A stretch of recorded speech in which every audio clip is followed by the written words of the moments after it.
All right, so a lot of us have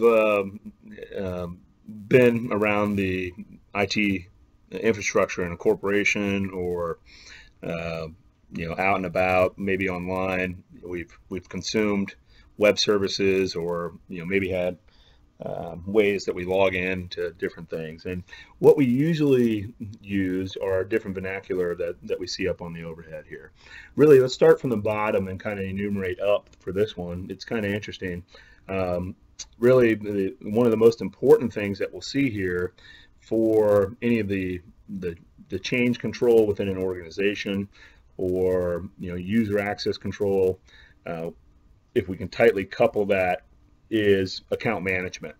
Being able to have a team that is available, like a help desk, to help go and troubleshoot issues, is super important. A lot of times now, unlike 20 years ago, um, a lot of times you can create a user account on the fly, and you don't need anybody to help you with that.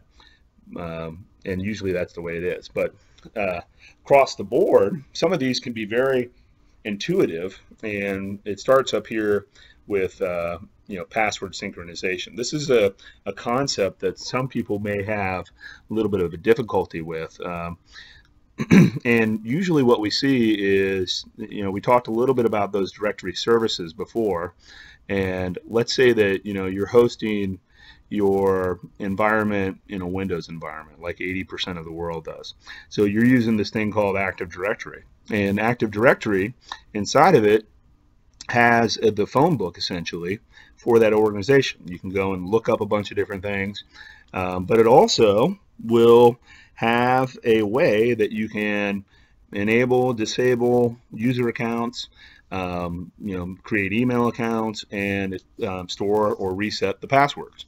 And if inside of an organization, let's just say here that you have two apps here. So here's app A and app B. Okay.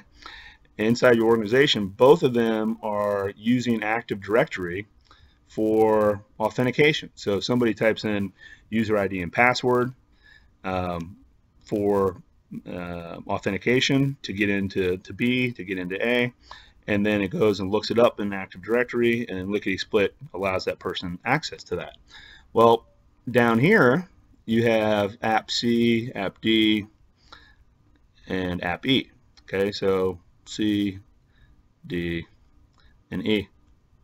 Well, it's quite interesting because these may or may not, in this particular case, we're just going to say they do not use password synchronization, right? So they don't use the Active Directory component as a central way to log on to everything. Well, now we got a problem, because 60 days out, and that's supposed to be 60, right? We'll just go like that. 60 days out, your password, you're going to get a notice. You're going to say, hey, you need to reset your password for both of these.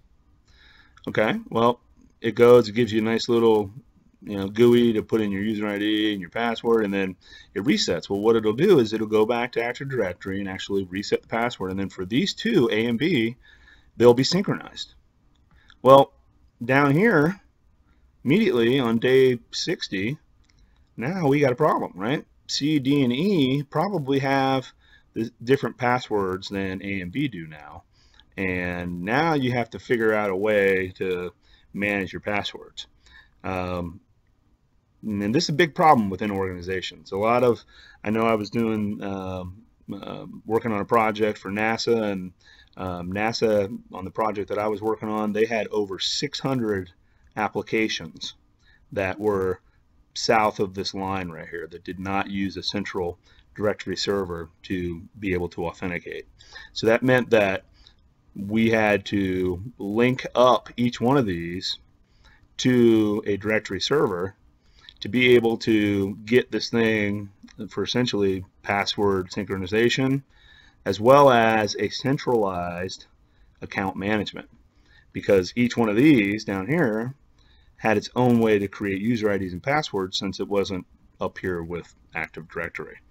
And it ends up being a big problem for massive organizations that they need people like you guys to come and help solve those issues. Well, when it is fully integrated into a central repository with user IDs and passwords like Active Directory or any Oracle suite of tools that maybe uses identity management, then we have this thing called single sign-on.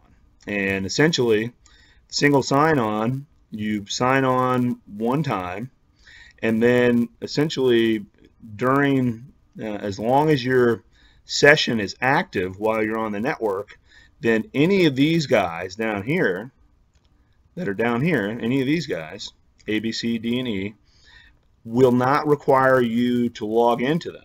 So there's essentially a token that is that has an expiry, that as long as you're active, you have an active session, it doesn't, your laptop or your desktop doesn't lock out, or you don't go away for lunch. As long as it's an active session, then it will automatically go through and authenticate you without you doing anything. And that is the goal for the organizations, is to try to do that. And a lot of them cannot get anywhere close to having that fully automated.